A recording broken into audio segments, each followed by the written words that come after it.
The arid wind swept across the plains of Arizona Territory, carrying dust and whispers of trouble to the modest homestead of Thomas Blackwood. At 53, Blackwood had carved out a respectable existence from the unforgiving desert landscape, transforming barren earth into a small but productive cattle ranch. His weathered face, creased by decades under the merciless sun, remained impassive as he watched the approaching dust cloud on the horizon.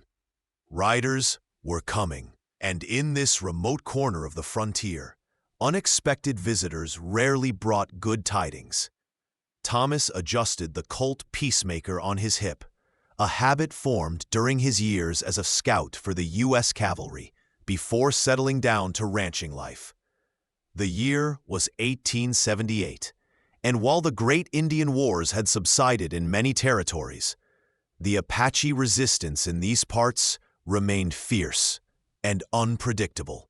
Blackwood knew better than most the delicate balance of power that existed in these borderlands, having both fought against and alongside various tribes during his military service. Hey friend, thank you for joining me for another story. If you enjoy these tales of the Wild West, please consider subscribing to the channel. I'm curious, what city are you watching from today?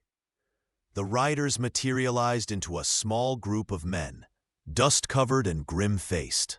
Led by Sheriff Daniel Wilcox, a man whose appointment to badge-wearing had more to do with his ability to intimidate than any sense of justice. Behind him rode Marcus Harding, the wealthy cattle baron whose sprawling ranch bordered Blackwood's modest spread to the south.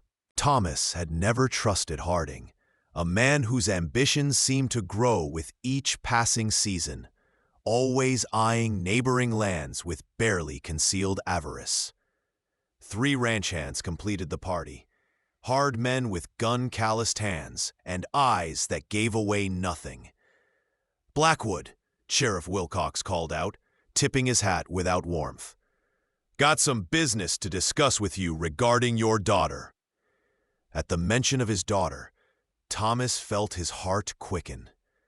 Catherine, his only child, had been away in Boston for 4 years, receiving the education her late mother had always dreamed of for her. At 22, she was due to return on the next stagecoach, scheduled to arrive in Tucson in less than a week. "What about my daughter?"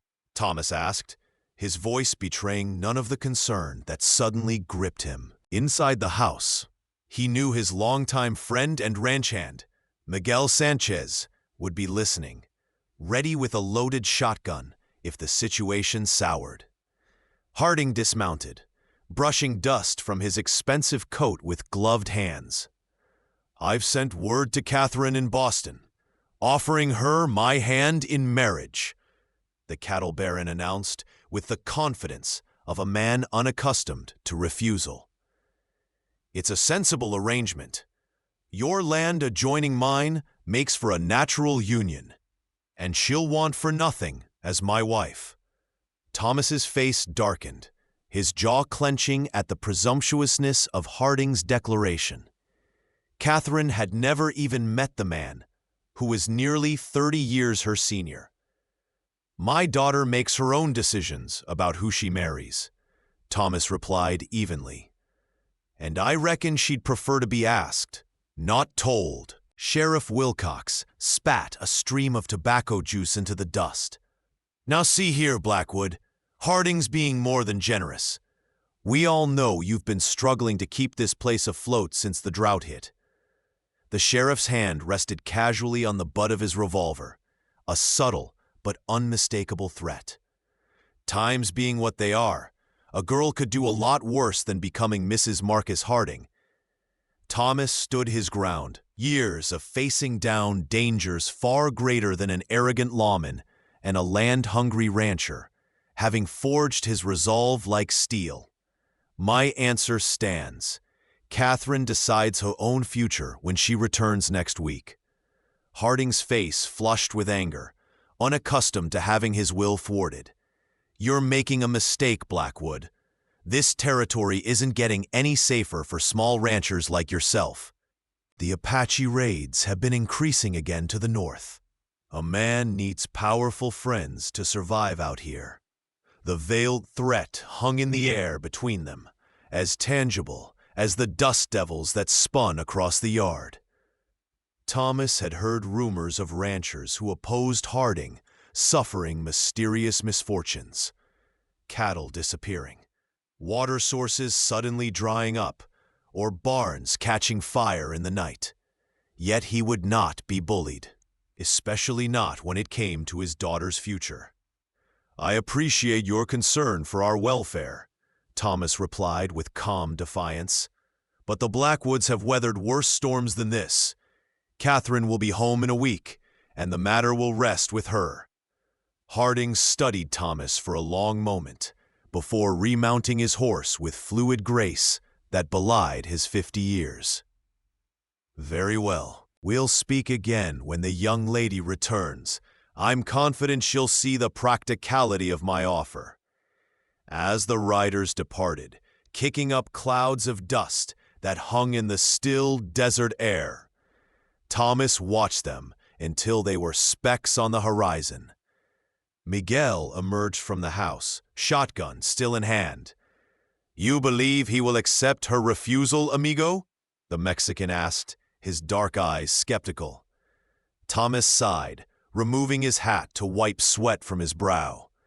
"No, Miguel, I don't. Harding didn't build his empire by taking no for an answer. But I'll be damned if I'll sell my daughter like cattle at auction." The two men stood in silence, contemplating the brewing storm.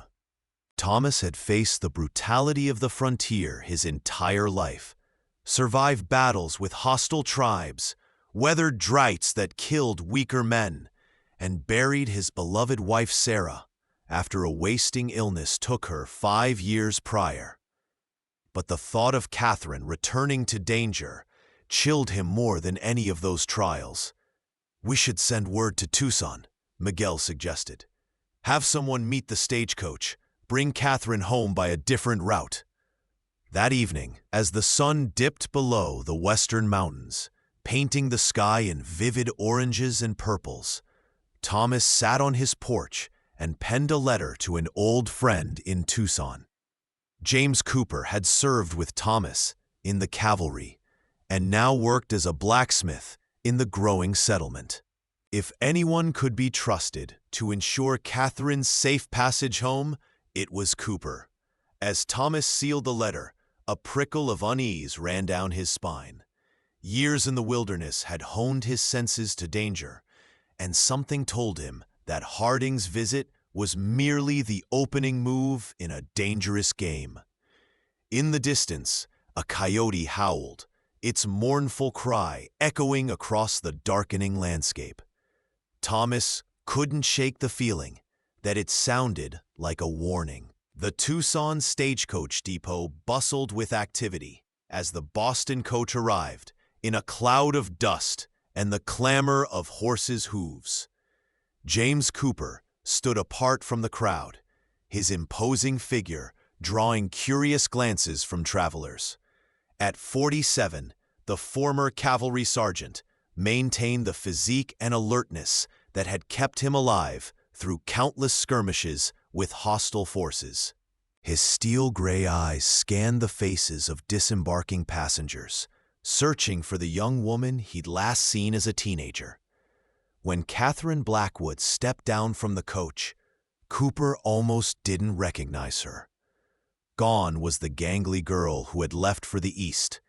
In her place stood a poised young woman in a fashionable traveling suit, her mother's delicate features now refined into mature beauty. Her dark hair was pinned beneath a modest hat, and her father's eyes, surveyed the frontier town with a mixture of familiarity and newfound perspective.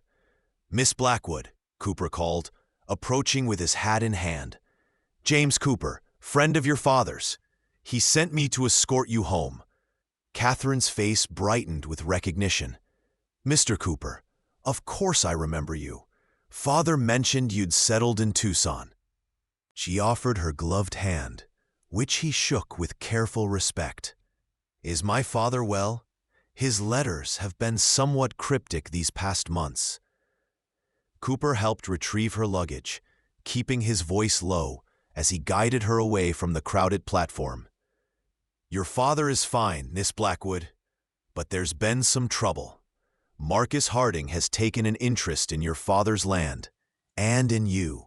He explained Harding's matrimonial designs as they walked to a small cafe where they could speak privately. Catherine's expression darkened as she absorbed the news. I've never even met the man, she said indignantly. The presumption is astonishing. Harding isn't accustomed to considering others' feelings in his business arrangements, Cooper replied, choosing his words carefully. And that's how he views marriage, as a business arrangement. Catherine set her teacup down with more force than necessary.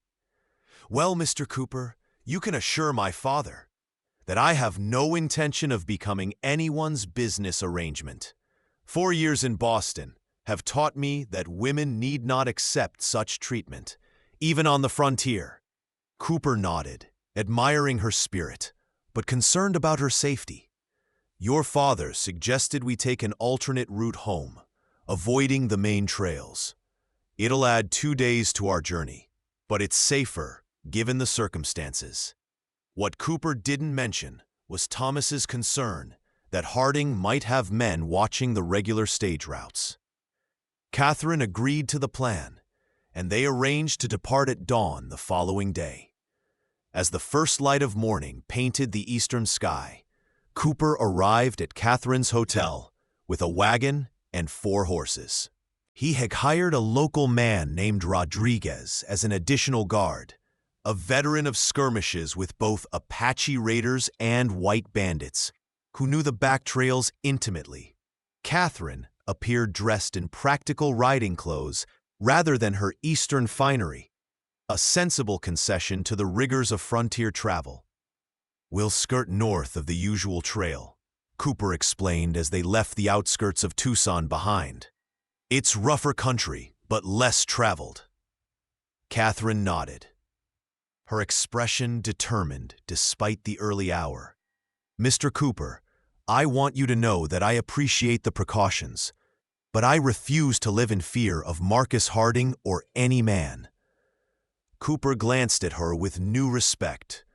Boston had clearly not diminished the frontier spirit that Thomas had instilled in his daughter. Their first day of travel passed uneventfully as they wound through rugged terrain, the wagon jolting over rocky ground that tested both the vehicle's sturdy construction and its passengers' endurance. They made camp in a sheltered arroyo as evening approached, with Rodriguez taking the first watch, while Cooper prepared a simple meal. Catherine proved surprisingly adept at frontier living for someone who had spent years in Eastern comfort, helping to make camp and tending the horses without complaint. Your father will be proud to see you haven't forgotten your Western skills, Cooper observed as they ate by the small fire. Catherine smiled, the flickering light illuminating her features. Some things become part of you, Mr. Cooper. I may have learned to navigate Boston society, but this land is in my blood. The night passed peacefully, and they broke camp at first light, continuing their journey through increasingly mountainous terrain. By midday, they had entered a narrow canyon where juniper and piñón pines clung tenaciously to the rocky slopes. The horses were struggling with the difficult path when Rodriguez suddenly raised his hand, signaling for a halt. Tracks, he said quietly, pointing to disturbances in the dusty ground. Apache, maybe hunting party, maybe not. Cooper examined the tracks and nodded grimly. Recent, within the hour. He turned to Catherine, whose face had paled slightly at the news. The Apache in these parts have been restless lately. We should move on quickly, find more open ground, They continued at a faster pace, Cooper and Rodriguez vigilant, their hands never far from their weapons. They had just emerged from the canyon into a small meadow when the attack came. The first indication was a whistling sound, followed by a thud as an arrow embedded itself in the wagon's wooden side. "Down!" Cooper shouted, pulling Catherine from her seat as more arrows flew around them. Rodriguez had already taken cover and was returning fire with his Winchester rifle. Cooper pushed Catherine beneath the wagon, drew his revolver, and scanned the ridge above them, where the arrows originated. "Stay down and still," he instructed her, then crawled to the rear of the wagon to get a better angle on their attackers. A war cry echoed through the canyon, followed by the thunder of hoofbeats as a dozen Apache warriors descended upon them, weapons raised and faces painted for battle. The firefight was brief but intense. Cooper and Rodriguez managed to hold off the initial charge, their accurate shooting dropping 2 warriors and causing the others to pull back and regroup. "We can't stay here," Cooper called to Rodriguez. "We're exposed. We need to make for those rocks." He pointed to a rocky outcropping about 50 yards away that would provide better cover. Catherine's voice came from beneath the wagon, steady despite the danger. "The horses are panicking. We won't be able to move the wagon." Cooper made a split-second decision. "Leave the wagon. Take only what you can carry. We'll make our stand in the rocks." As Catherine gathered essential supplies, Cooper and Rodriguez continued firing, keeping the Apache at bay. Then, during a lull in the attack, they made their dash to the rocks, Cooper supporting Catherine while Rodriguez provided covering fire. They had almost reached the safety of the outcropping when a second group of Apache warriors appeared from behind the rocks, cutting off their escape. Cooper skidded to a halt, pushing Catherine behind him as he raised his revolver. But before he could fire, a powerful blow from behind knocked the weapon from his hand. He turned to see an Apache warrior towering over him, war club raised for another strike. Cooper lunged forward, tackling the warrior to the ground. They rolled in the dust, each fighting for dominance. Cooper glimpsed Rodriguez locked in his own desperate struggle with 2 attackers. Then a sharp pain exploded in his skull, and darkness claimed him. His last conscious thought was of Catherine and the promise he had failed to keep to his old friend. When Cooper regained consciousness, the sun was low on the horizon, bathing the scene in blood-red light that matched the reality before him. Rodriguez lay dead a few yards away, his body riddled with arrows. The wagon had been ransacked, its contents scattered across the ground, and Catherine was gone. Cooper struggled to his feet, fighting waves of nausea from the head wound that had knocked him unconscious. He staggered to Rodriguez's body, checking for any sign of life, though he knew it was futile. The Apache had taken his weapons, but left him alive, an unusual decision that puzzled him briefly before understanding dawned. They wanted him to deliver a message. Searching through the scattered supplies, Cooper found his canteen still intact. He drank deeply, then set about the grim task of burying Rodriguez as best he could with no proper tools. As night fell, Cooper used the stars to orient himself and began the long walk back to Tucson. His military training had taught him how to survive in the wilderness, but the journey would be arduous, without a horse or supplies. Thoughts of Catherine drove him forward through the darkness. He recognized the attack patterns of the war party. They belonged to a band led by an Apache chief named Nahilze, known for his fierce resistance to white encroachment on tribal lands. If Catherine was still alive, she would be taken to Nahilze's stronghold in the mountains to the north. Cooper knew he had to reach Tucson quickly to organize a rescue party, though the chances of finding Catherine alive diminished with each passing hour. The night wind carried the distant howl of wolves, nature's reminder of his vulnerability in this harsh wilderness. Thomas Blackwood was splitting firewood behind his house when the rider appeared, pushing his horse to a dangerous pace across the open ground. Even at a distance, Thomas recognized James Cooper's powerful frame, but something was wrong. Cooper rode alone, his clothes tattered and his face haggard from hard travel. Thomas dropped his axe and strode forward to meet his friend, dread building in his chest with each step. "James!" he called as the rider pulled his exhausted mount to a halt. "Where is Catherine?" Cooper dismounted, stumbling slightly from fatigue. His face, normally stoic in the worst circumstances, was etched with guilt and anguish. "We were attacked. Apache war party led by Nahilze." The words struck Thomas like physical blows. "Catherine?" he managed to ask, his voice barely audible.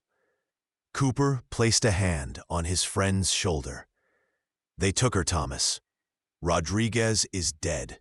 I was left alive to deliver a message." Miguel emerged from the barn, drawn by the commotion, and helped the exhausted Cooper into the house, while Thomas stood frozen, processing the devastating news. Inside, over strong coffee laced with whiskey, Cooper recounted the ambush and his subsequent journey. After regaining consciousness, he had walked through the night to reach a small settlement where he obtained a horse, then rode hard for 3 days to bring the news. "The commanding officer at Fort Grant is organizing a search party," Cooper explained.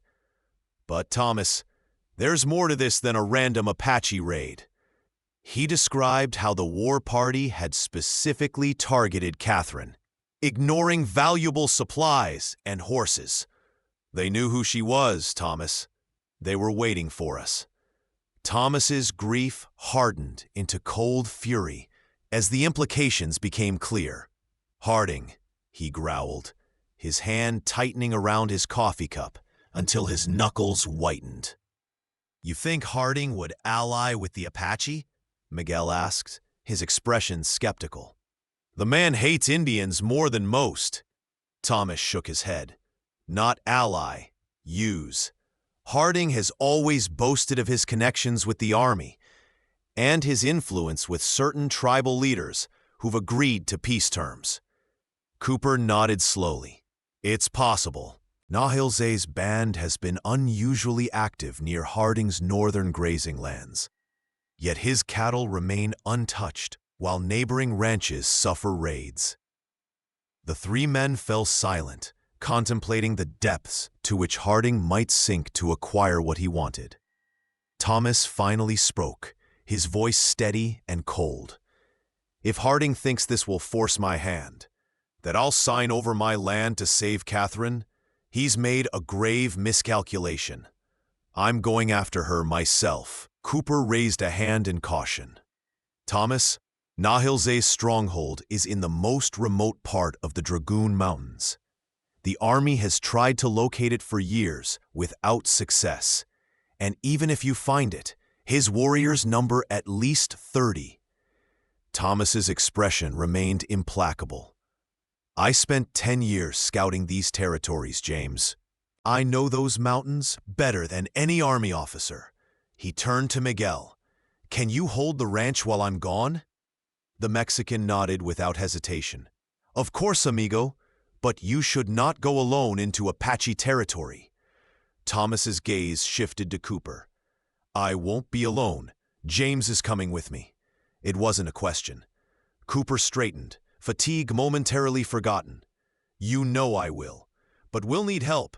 Someone who knows the Apache, who can speak their language." "Samuel Redhawk," Thomas said, after a moment's consideration. "Half Apache, half white. Scouts for the Army sometimes. Saved my life during the 71 campaign." Cooper nodded in recognition of the name. "Last I heard, he was living near the San Pedro River, wanting nothing to do with either whites or Apache. Thomas stood, decision made. He'll help us. I once kept him from hanging for a murder he didn't commit. He said he owed me a life debt. The three men spent the remainder of the evening preparing for the rescue mission, gathering supplies, weapons, and plotting their route into the mountains.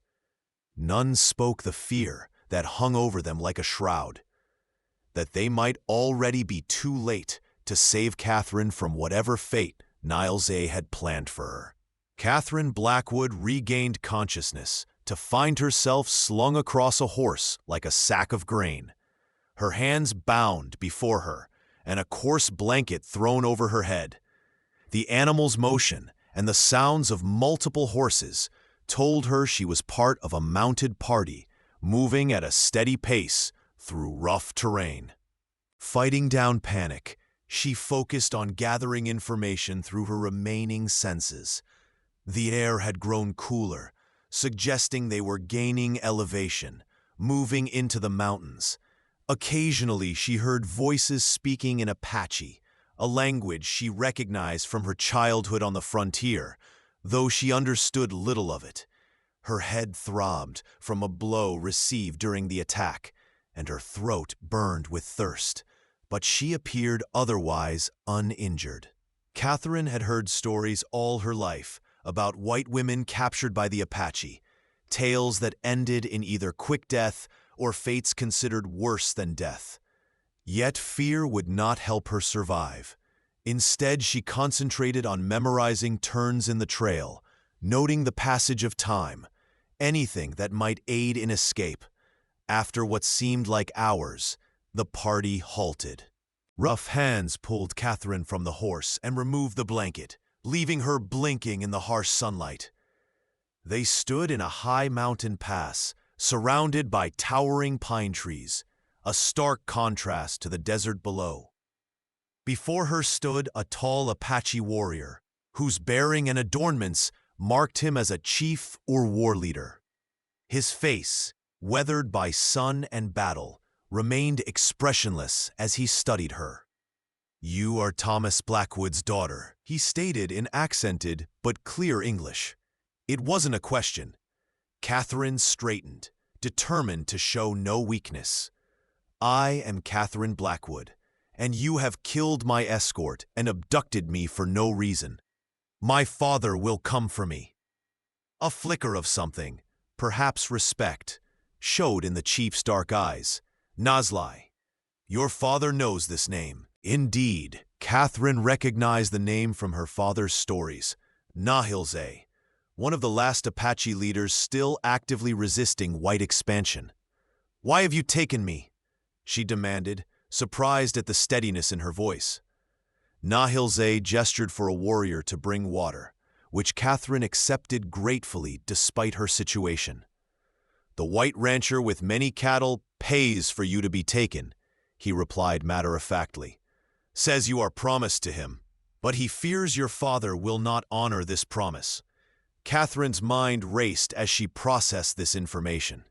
Marcus Harding, the man who had proposed marriage without even meeting her, had arranged her abduction by the Apache. It was almost too incredible to believe, yet it made a twisted kind of sense. "And what do you gain from this arrangement with Harding?" she asked, buying time as she assessed her surroundings and counted the warriors. At least 20, that she could see.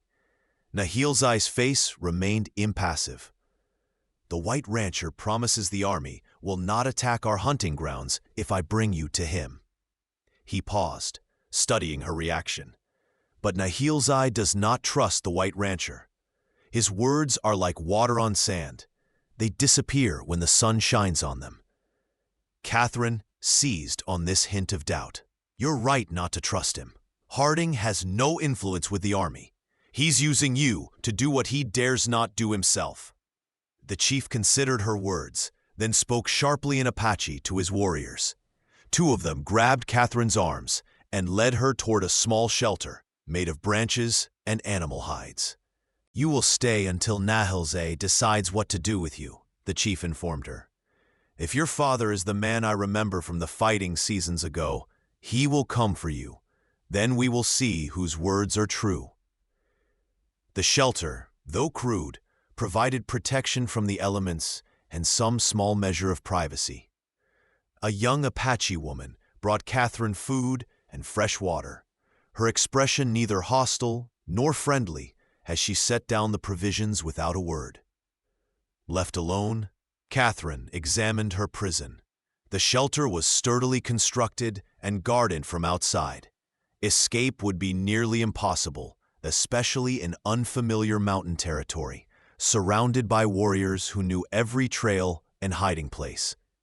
Her best hope lay with her father, whose knowledge of these lands was unmatched among white settlers.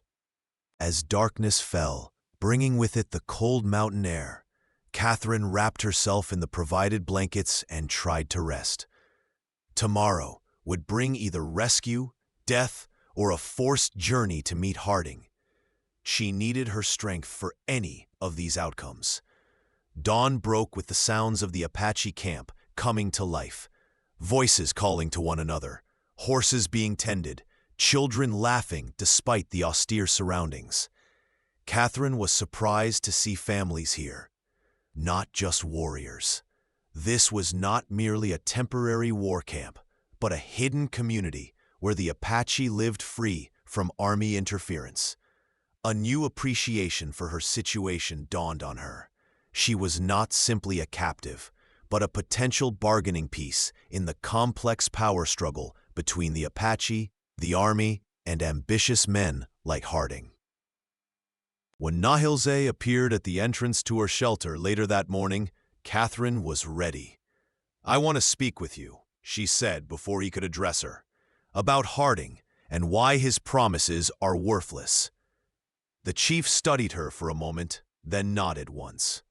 "Walk with me. Try to run and my warriors will bring you back." They walked to the edge of the camp, where the mountain fell away to reveal a stunning vista of the territory below. Catherine could see for miles across the desert landscape, recognizing landmarks that helped her orient herself. They were in the Dragoon Mountains, perhaps 30 miles from her father's ranch as the crow flies, but much farther by trail. "Speak," Nahilze commanded, his attention seemingly focused on the horizon rather than on her. Catherine chose her words carefully. "Harding wants my father's land and water rights. He thought to gain them by marrying me. When my father refused to force me into marriage, Harding sought another way." She paused, noting that the chief was listening intently despite his apparent disinterest. "If you deliver me to Harding, he will use me to force my father's surrender. Then Harding will control more land, more water, and become even more powerful. Do you think a man with such power will honor promises made to the Apache?" Nahilze remained silent for a long moment. "The white rancher said your father is an enemy to the Apache, that he fought against us in the Great Wars." Catherine shook her head firmly. "My father fought when ordered to, yes, but he also argued for peace when others wanted war. He taught me to respect the Apache ways, to understand that this land belonged to your people before it belonged to anyone else." It was the truth, though Catherine wasn't sure if it would sway the chief. Nahilze turned to face her directly. "If what you say is true, why does Thomas Blackwood build fences and raise cattle on Apache hunting grounds?" The question was pointed, challenging. Catherine met his gaze steadily. "Because the world is changing and he must survive in it. But he takes only what he needs, no more. He is not greedy like Harding." The conversation was interrupted by the arrival of a breathless warrior who spoke rapidly to Nahilze in Apache. The chief's expression darkened as he listened. Then he turned to Catherine. "3 riders approach from the south. One is your father." Catherine's heart leaped with both hope and fear. Her father had come for her, just as she knew he would. But what awaited him here in this remote Apache stronghold? "Will you kill him?" she asked directly, needing to know what was to come. Nahilzai's face revealed nothing of his thoughts. "That depends on whether his actions match your words about him." He gestured for warriors to escort Catherine back to her shelter. "Wait there. If blood must be spilled today, you need not watch it flow." Thomas Blackwood, James Cooper, and Samuel Redhawk approached the Apache camp with deliberate slowness, their weapons visible but not held at the ready. Thomas had insisted on this approach despite Cooper's concerns. "If we try to steal in and take her, we'll all die. Our only chance is to invoke the old ways, to request a council." Samuel Redhawk had agreed, though reluctantly. Half Apache by birth, but raised among whites after his mother's death, he occupied an uncomfortable middle ground between two worlds perpetually at war. His knowledge of Apache customs and language made him invaluable, but also placed him in the precarious position of potential betrayer to both sides.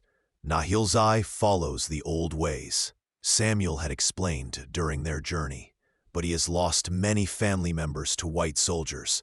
His heart is bitter. Now, as they rode into the clearing that marked the outer boundary of Nahilzai's camp, Thomas felt the weight of every decision that had led to this moment. If he had agreed to Harding's proposal, Catherine might be safe. If he had gone to meet the stagecoach himself instead of sending Cooper, perhaps the ambush would have failed. But the Gret was a luxury he could not afford. 5 Apache warriors appeared from the trees, rifles raised. Samuel raised his hand in the traditional gesture of peace and spoke in the Apache tongue, requesting an audience with Chief Nahilzai.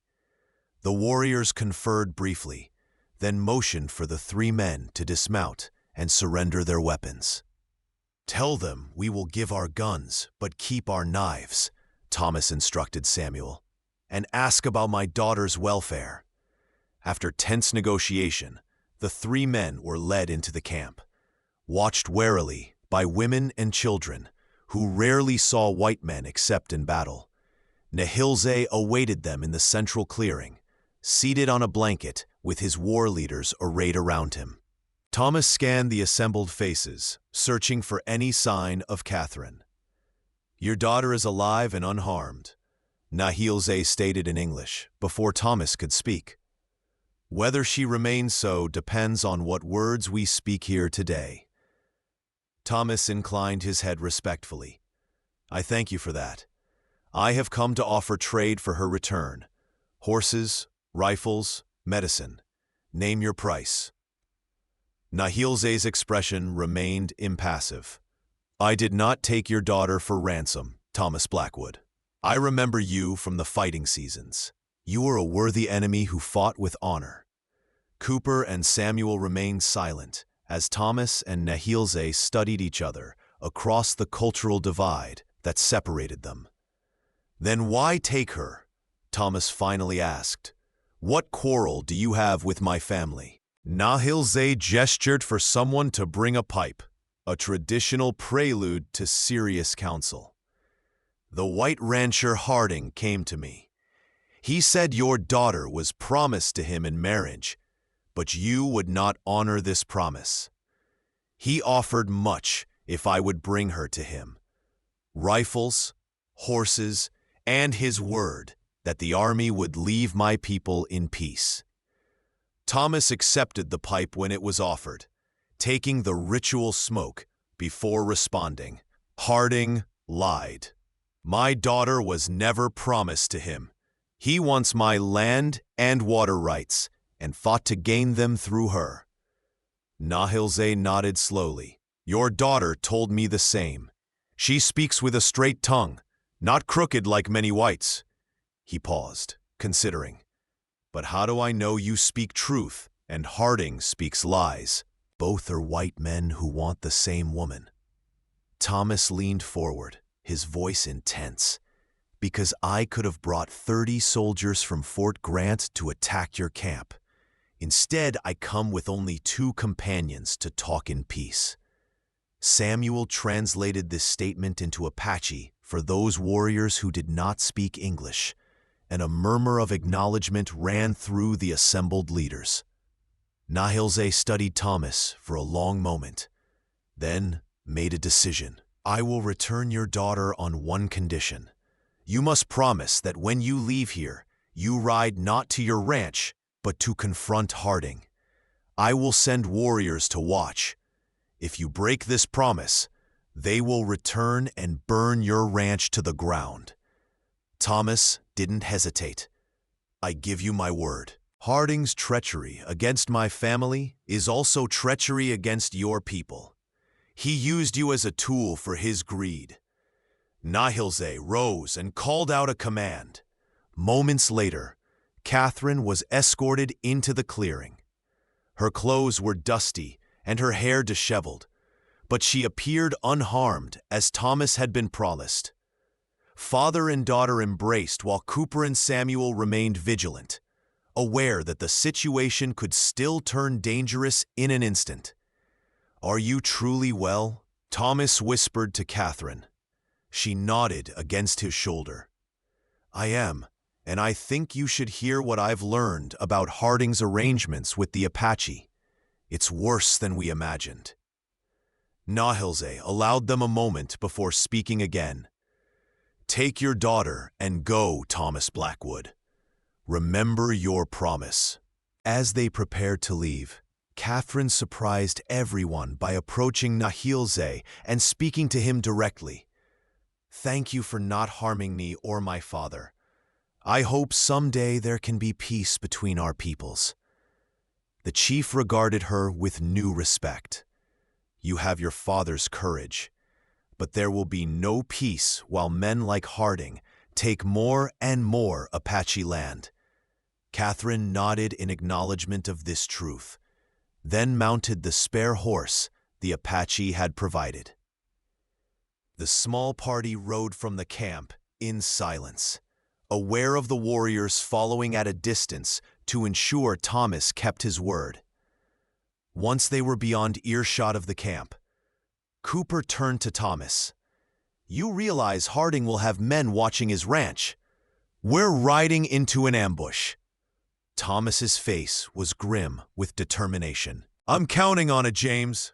It's time Harding answered for his actions, not just against my family, but against every small rancher and homesteader he's bullied and cheated." The sun was beginning to set as they approached Harding's sprawling ranch house, casting long shadows across the well-tended grounds. Unlike Thomas's modest homestead, Harding's dwelling was a monument to wealth and power. 2 stories of solid construction, with wide verandas and large windows that would have been shipped at great expense from the east. No expense had been spared to create this oasis of civilization in the harsh desert landscape. Lights blazed from the windows, suggesting Harding was home and entertaining. "4 men by the barn," Samuel murmured, his keen eyes picking out shapes in the gathering darkness. 2 more on the veranda. Thomas nodded. They had discussed strategy during the ride from the Apache camp, and now each knew their role. Cooper would create a diversion by the barns, drawing attention away from the house. Samuel would ensure no reinforcements arrived from the bunkhouse, where Harding's ranch hands lived. Thomas and Catherine would confront Harding directly. Cooper split off first, circling wide to approach the barns from behind. Samuel disappeared like a shadow into the growing darkness. Thomas and Catherine continued directly toward the main house, making no attempt to conceal their approach. As expected, the guards on the veranda spotted them and raised their rifles. "That's far enough," one called out. "State your business." Thomas reined in his horse, keeping his hands visible. "Thomas Blackwood to see Marcus Harding on urgent business." The guard hesitated, then turned to confer with his companion. As they did, a sudden commotion erupted from the direction of the barns. Cooper's diversion right on schedule. Shouts of alarm and the sound of gunfire drew the guards' attention, giving Thomas and Catherine the moment they needed to spur their horses forward and reach the house before anyone could stop them. They dismounted quickly and ascended the veranda steps, Thomas with his revolver drawn. Catherine followed close behind, her face set with determination. They entered the house without knocking to find Marcus Harding hosting dinner for several guests, including, to Thomas's disgust but not surprise, Sheriff Wilcox. Conversation halted abruptly as the dusty, armed pair appeared in the doorway. Harding rose slowly from his place at the head of the table, his face a mask of controlled shock. "Blackwood, this is unexpected." His eyes shifted to Catherine, widening slightly. "Miss Blackwood, I'd heard there was some unfortunate trouble with your stagecoach. I'm relieved to see you safe." Thomas advanced into the room, his gun trained steadily on Harding. "No thanks to you. We've just come from Nahilze's camp. He told us everything." The dinner guests murmured in confusion and alarm, but Sheriff Wilcox's hand moved toward his holster. "I wouldn't," Catherine warned, revealing that she too was armed with a small derringer. "This may be a lady's gun, Mr. Wilcox, but at this distance, it will do considerable damage." The sheriff froze, clearly reassessing the situation. Harding attempted to regain control. "I don't know what lies the Apache told you, Blackwood, but surely we can discuss this like civilized people." His tone was reasonable, his manner composed, but Thomas could see the calculation in his eyes. "Civilized?" Thomas spat the word. "Was it civilized to arrange my daughter's abduction? To use the Apache as pawns in your land grab? To promise them army protection you can't deliver?" Harding's guests were now openly staring, shocked by the accusations. Harding's face hardened. "You have no proof of these wild allegations.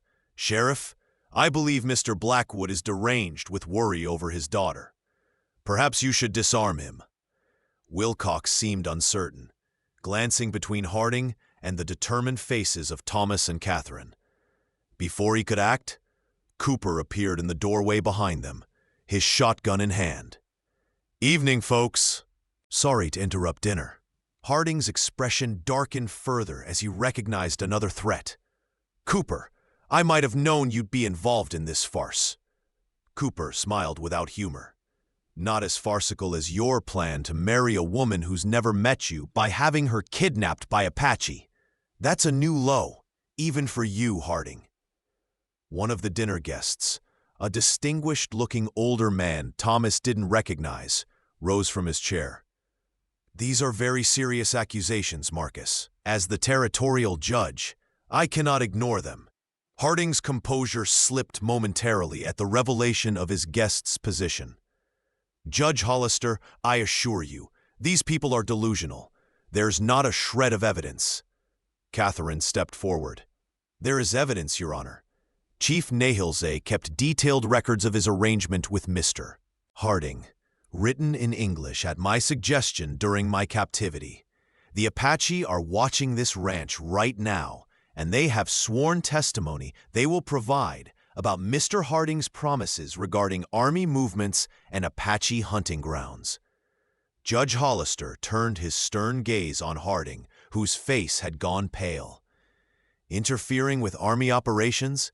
Negotiating unauthorized terms with hostile tribes? These are hanging offenses, Marcus." The dinner party had dissolved into chaos, with guests rising from their seats and moving away from Harding as if his guilt might be contagious. Sheriff Wilcox, seeing which way the wind was blowing, suddenly found his duty. "Marcus Harding, I'm placing you under arrest pending investigation of these charges." Harding's mask of civilization finally cracked completely. "You miserable coward," he snarled at Wilcox. "After everything I've paid you?" With surprising speed for a man his age, Harding drew a hidden derringer from his vest pocket and aimed it at Thomas. The shot that rang out didn't come from Harding's gun, however. Catherine had fired first, her small derringer striking Harding in the shoulder and spoiling his aim. His shot went wild, shattering a crystal chandelier overhead. Thomas was on him in an instant, disarming him and forcing him to the floor. "That's for trying to force my daughter into marriage," Thomas growled. "And this," he struck Harding hard across the face, "is for risking her life with your schemes." Cooper pulled Thomas back before he could do more damage. "That's enough, Thomas. Let the law handle him now." Judge Hollister had already begun issuing instructions for Harding's formal arrest and the collection of evidence from the Apache. The territorial justice system might be rough, but crimes of this magnitude against both whites and Indians would not go unpunished. As they rode away from Harding's ranch later that night, Catherine beside her father and Cooper and Samuel following, Thomas felt a complex mixture of emotions: relief at his daughter's safety, satisfaction at Harding's downfall, but also weariness at the violence that seemed woven into the very fabric of frontier life. "Will it ever change, Pa?" Catherine asked softly, as if reading his thoughts. "Will there ever be real peace here?" Thomas considered the question carefully before answering. "I believe there will, Catherine. Not in my lifetime, perhaps. Maybe not even in yours. But someday, when men learn that greed and power are poor substitutes for justice and respect." The moon rose over the desert landscape, illuminating their path home with silver light. Behind them, Apache sentinels watched from the ridgelines, witnesses to justice that crossed the boundaries between their worlds. 2 months later, Thomas sat on his porch, watching the sunset paint the western sky in brilliant hues of orange and purple. Catherine moved about inside the house, her voice raised in song as she prepared the evening meal. Life had settled back into its familiar rhythms after the tumult of her return. Marcus Harding had been convicted of multiple crimes and sentenced to 15 years in the territorial prison. His vast holdings had been divided, with significant portions set aside as protected hunting grounds for the Apache, as part of a new treaty negotiated with Nahilze's band. Though mistrust remained on both sides, it was a step toward the peace Thomas had spoken of. Cooper had stayed on at the ranch, his friendship with Thomas deepened by their shared ordeal. And Catherine, changed by her experiences, yet unbowed, had refused several genuine marriage proposals from respectable men in Tucson, declaring her intention to help her father run the ranch for at least another year before considering matrimony. "Supper's ready, Pa," Catherine called from the doorway. Thomas rose, taking one last look at the vast landscape stretching before him. This harsh, beautiful country had taken much from him over the years: his youth, his wife, nearly his daughter. Yet it had given much in return: independence, purpose, and a home worth fighting for. As he turned toward the warm light spilling from his house, Thomas reflected that perhaps that was the true story of the American West. Not just a tale of conflict and conquest, but of finding one's place in a land both terrible and magnificent, and defending that place with courage and honor. The desert wind whispered across the plains, carrying the ancient voice of the land that belonged first to the Apache, now to men like Thomas, and someday to others yet unknown. But for tonight, this small corner of it was simply home, and that was enough. If you like this story, please like this video, subscribe to the channel, and share your impressions of this story in the comments. To listen to the next story, click on the box on the left.